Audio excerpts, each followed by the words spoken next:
जिसमें कहा गया है कि बहुत अच्छी खबर है कि तृतीय श्रेणी शिक्षकों के लिए थर्ड ग्रेड के 27,000 पदों की और डीपीसी करवाई जाएगी।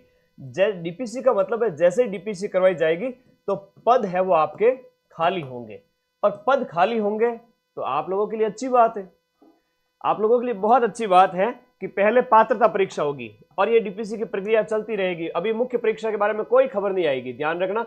पहले प्री होगी, और प्री मान के चलिए 2026 के एंड तक हो सकती है, आपकी संभावित है कि 2026 में पात्रता करवा लेवे। और जो नए विद्यार्थी हैं जो आपके BSTC final year, BSTC first year में है, वो भी एलिजिबल हो जाएंगे। तो मुख्य परीक्षा तक उनके पास में डिग्री हाथ में होनी चाहिए, और ये लंबी प्रक्रिया चलेगी, साल 1.5 साल की मान के चलिए कि प्री और मेंस और ज्वाइनिंग तक 1 से 1.5 साल का प्रोसेस चलेगा, और इसमें सिलेक्शन वही लेगा जो लंबी तैयारी करेंगे।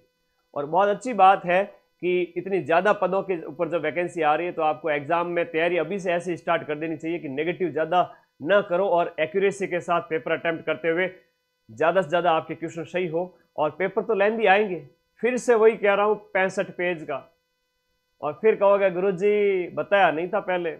गुरुजी तो साल 1.5 साल पहले से ही कह रहे थे टेस्ट प्रैक्टिस करो रे, डिटेल में पढ़ो, कितना ही कठिन पेपर आ जाए 150 में से 120 प्लस तो हम मिलाएंगे, ठीक है।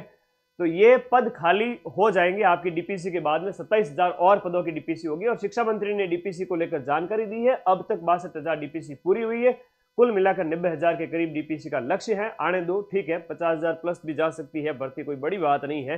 कि पिछली जो सरकार थी, कांग्रेस सरकार, हर बार आप पिछली सरकार को याद करते हो, सर 47-48,000 पदों पर भर्ती हुई थी, मजा आ गया था, हर घर में मास्टर बन गए थे।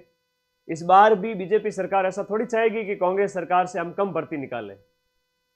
भर्ती प्री परीक्षा है वो 2026 में ही आपके संभावित है, हो सकती है, पूरी संभावना है। और फिर 2027 के अंदर आपकी मुख्य परीक्षा कभी भी हो सकती है, जून से आपके 2-3 महीने पहले या फिर 2-3 महीने बाद, यानी कि आपके अगस्त सितंबर तक मान के चलो, या अगस्त सितंबर हो गया, या फिर अप्रैल मई जून हो गया।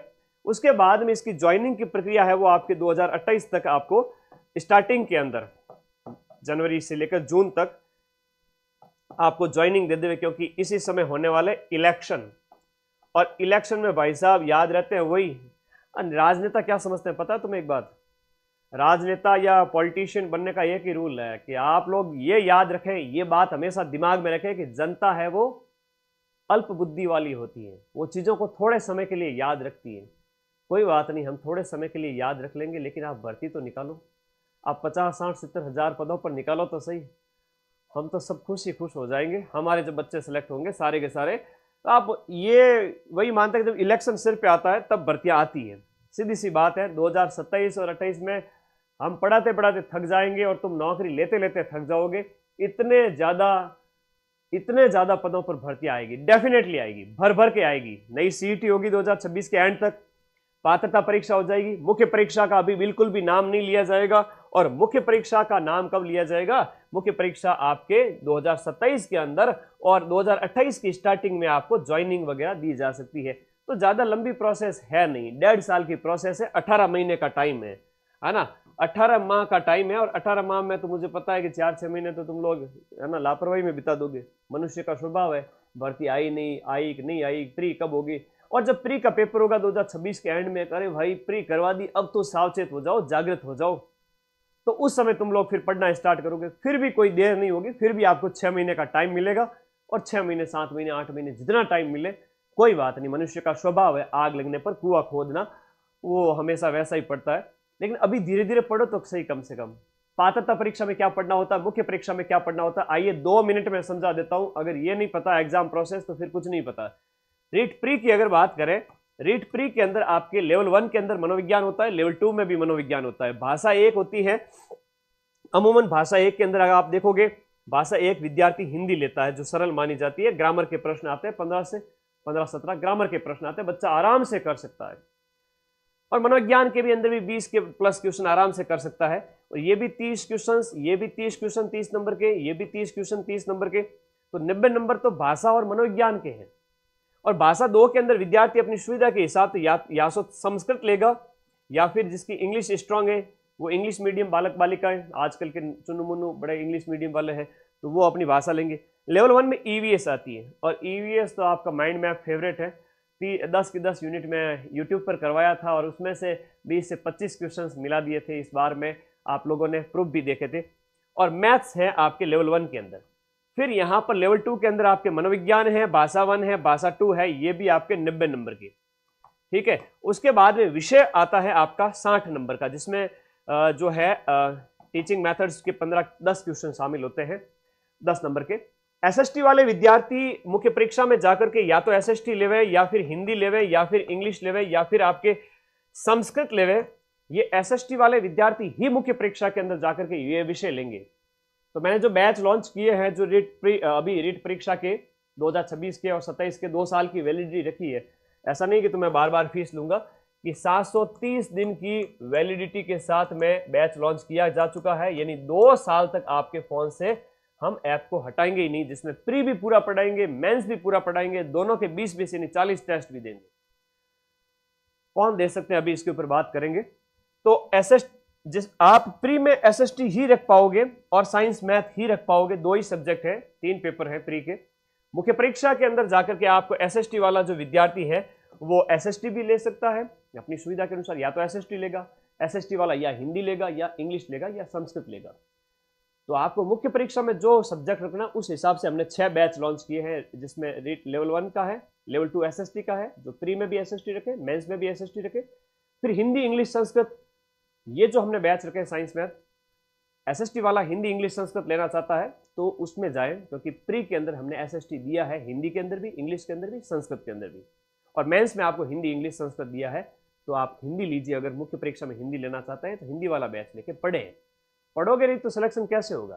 पात्रता आपने पास कर ली, जो 90 नंबर का है जनरल वर्ग के विद्यार्थी के लिए या बाहरी राज्य का कोई विद्यार्थी है उसके लिए, और अदर कैटेगरी के लिए 82 नंबर लाने पड़ते हैं। नेगेटिव मार्किंग है नहीं प्री के अंदर। मुख्य परीक्षा के अंदर पूरा फोकस होना चाहिए। लेवल 1 के अंदर आपका अगर मैं बात करूं तो राजस्थान जीके है पूरा 100 नंबर का है, 50 क्वेश्चन आएंगे राजस्थान का इतिहास, कला, संस्कृति, भूगोल, ठीक है।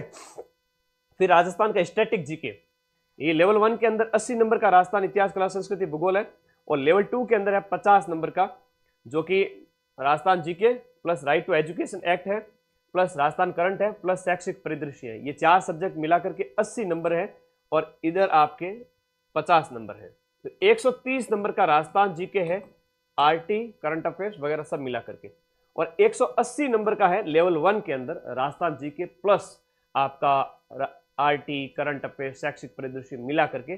पूरा फोकस राजस्थान जीके पर होना चाहिए। 180 नंबर 300 में से और 130 नंबर 300 में से मुख्य परीक्षा के लिए। ये रीट मेंस की मैं बात कर रहा हूं। फिर रीट मेंस के अंदर विद्यालय विषय आ जाते हैं, जो कि 5 विद्यालय विषय है, हिंदी, इंग्लिश, संस्कृत, विज्ञान, सामाजिक, ऐसे लेवल 1 के अंदर हर एक के 5-5 प्रश्न आएंगे, 50 नंबर का ये है। और फिर एसएसटी हिंदी, इंग्लिश, संस्कृत और साइंस मैथ, उनके 60 क्वेश्चन है 120 नंबर के। कहने का मतलब ये हुआ, लेवल 2 में अगर कामयाबी चाहिए तो सब्जेक्ट स्ट्रॉन्ग करो। लेवल 1 में कामयाबी चाहिए, राजस्थान जीके प्लस सब्जेक्ट और शिक्षण विद्या, तो एक तरह से साथ में आप एक सब्जेक्ट की पढ़ोगे तो सारी लगभग समझ में आ ही जाती है। यहाँ पर आपके 4-4 प्रश्न शिक्षण विधि के, 20 प्रश्न हो गए, 5 विद्यालय विषयों के शिक्षण विधियों के, 40 नंबर। लेवल 2 में शिक्षण विद्या उतनी इंपॉर्टेंट नहीं है, तो लास्ट में पढ़ेंगे। फिर आईसीटी और मनोविज्ञान है, जो कि मनोविज्ञान के 10 क्वेश्चन आते हैं, तो मुख्य परीक्षा के लिए मनोविज्ञान के पीछे न भागे, और 5 क्वेश्चन आईसीटी कंप्यूटर के आते हैं। तो मैं तो यही कहूंगा, लेवल 2 में अगर जीत चाहिए तो सब्जेक्ट और राजस्थान जी के स्ट्रॉन्ग करो। लेवल 1 में अगर जीत चाहिए तो राजस्थान जी के पहले करो, फिर विद्यालय विषय और उनकी शिक्षण विधि करो। और एसएसटी वाला, जैसे प्री के अंदर एसएसटी और साइंस मैथ ही होता है, और मेंस के अंदर फिर एसएसटी वाला विद्यार्थी हिंदी, इंग्लिश, संस्कृत या एसएसटी अपनी सुविधा के अनुसार लेता है। इसका स्क्रीनशॉट ले सकते हो। बीएड वालों के ऊपर बात करेंगे। पेपर का लेवल वही टफेस्ट रहने वाला है, 164 पेज गुरुजी, 65 पेज, और इससे डरना नहीं है ना। आप अगर लगभग मान लो 30 से 50 हजार पदों पर अगर वैकेंसी आती है तो आप लोग क्या करोगे? सिलेक्शन हर विद्यार्थी को होगा, लगभग पढ़ने वाले हर विद्यार्थी का सिलेक्शन होगा। जो नेगेटिव ज्यादा नहीं करेगा, अपनी अपनी कैटेगरी में सेफ रह जाएगी।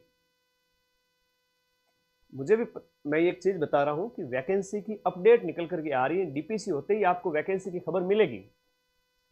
और मैं अगर आज आपको जागृत नहीं करूं, यही बच्चे 1-1.5 साल बाद बर्बाद करके कहेंगे गुरुजी टाइम चला गया।